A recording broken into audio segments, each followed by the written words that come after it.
Setelah tadi Hasto Kristianto menjalani pemeriksaan di gedung KPK selama kurang lebih 4 jam sejak pukul 9:30 hingga pukul 13:30 waktu Indonesia Barat.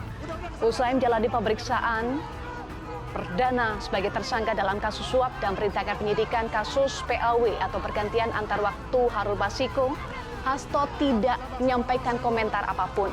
Justru tadi ia memberikan pernyataan sebelum ia diperiksa oleh KPK hari ini. Tadi ada pernyataan yang disampaikan oleh Sekjen PDI Perjuangan itu. Ia memastikan akan teguh pada pendirian yang selama ini ia pegang dan peroleh dari PDI Perjuangan. Hasto pun menegaskan akan bersikap kooperatif dalam menjawab pertanyaan tim penyidik KPK. Meski begitu, Hasto meminta KPK untuk tetap menghormati haknya sebagai tersangka yang mengajukan pra-peradilan. Sebelumnya, Hasto sudah menggugat status tersangka dirinya dengan mengajukan pra-peradilan.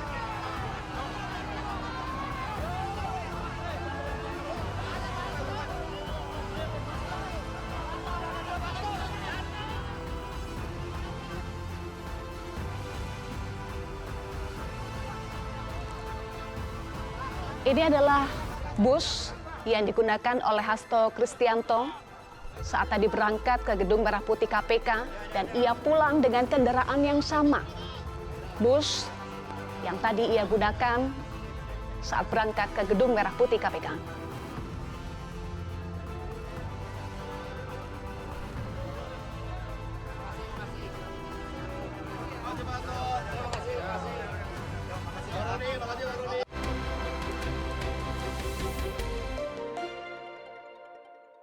Tadi di atas kami berdiskusi panjang lebar dan juga antusiasmenya dari tim kepelatihan yang baru saja hadir di Indonesia, dan yang paling saya bahagia dan mendengarnya adalah dari Coach Patrick dan juga Coach Dani.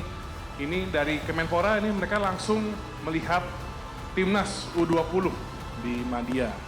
Dan setelah itu akan kembali ke Indonesia di Februari awal, dan di Februari akan mengunjungi beberapa kota untuk melihat potensi-potensi talenta dari atlet-atlet nasional kita dan atlet di daerah kita.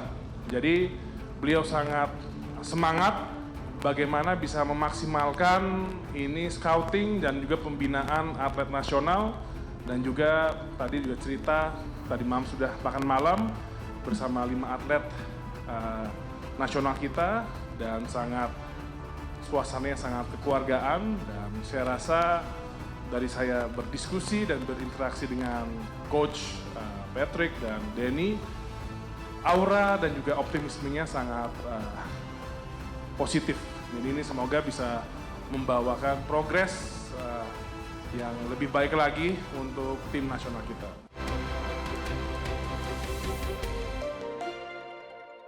Masyarakat dihebohkan dengan fenomena warga yang ramai-ramai bermain game online namanya Koin Jagat. Aplikasi ini mulanya digunakan untuk menunjukkan lokasi real-time pengguna satu dengan yang lainnya, serta menandai tempat favorit dan berkesan.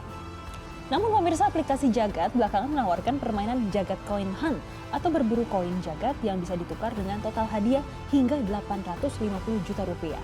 Karena tingginya minat warga, permainan koin Jagat diperluas ke wilayah Surabaya, Bandung, dan juga Bali. Ya, pemirsa, hal ini membuat warga kemudian berbondong-bondong untuk ikut memburu koin di berbagai tempat yang ramai. Seperti sejumlah warga di Kota Bandung, Jawa Barat yang berburu koin berhadiah uang. Aksi warga mencari koin tersebut kemudian viral di media sosial. Bahkan pemirsa, ada warga yang nekat mencari koin tersebut hingga memanjat pohon yang berukuran besar. Terlihat juga warga lain mencari koin di pinggir jalan hingga saluran air. Jadi sejumlah warga ini rela mencari koin tersebut hingga 4 jam melawannya nih, Marcelina dan pemirsa. Iya, dan koin yang berhasil didapat itu nantinya bisa ditukar dengan uang hingga ratusan ribu rupiah. Nah, kalau menurut warga yang berburu koin ini, mereka sengaja mencari koin karena diklaim dapat mencairkan sejumlah uang mulai dari 300.000 hingga 10 juta rupiah. Ini kalau dilihat dari sisi marketing, ini merupakan satu terobosan yang menarik ya. Tetapi model bisnisnya perlu kita lihat, kita pertanyakan, karena satu koin itu kan value-nya 1 juta. Kemudian itu diviralkan sehingga semua orang mencari. Lalu untuk menjalankan aplikasi itu, ini sebenarnya aplikasi lawas ya, namanya Zenly, location sharing.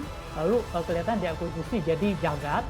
Nah di sini kelihatannya mereka ada cara unik untuk memviralkan aplikasinya, dan mereka akan meminta hak akses lokasi secara full. Jadi itu yang perlu diperhatikan oleh pengguna aplikasi Jagat ini. Nah lalu dampaknya itu bagaimana? Nah, dampaknya ya kita lihat seperti ini. Kalau dilakukan di tempat umum dan tidak mengganggu fasilitas, tidak menghancurkan, saya pikir ini merupakan satu terobosan yang menarik ya. Tetapi jangan sampai itu nanti gara-gara cari itu ada yang kecelakaan, atau ada melanggar lokasi pribadi orang, atau malah nanti disalahgunakan. Misalnya di dalam satu keramaian ingin membuat kekacauan, lalu ditaruhlah koin Jagat itu di situ sehingga semua di sana gitu loh. Padahal situ ada keramaian gitu. Nah hal-hal seperti itu yang perlu diperhatikan.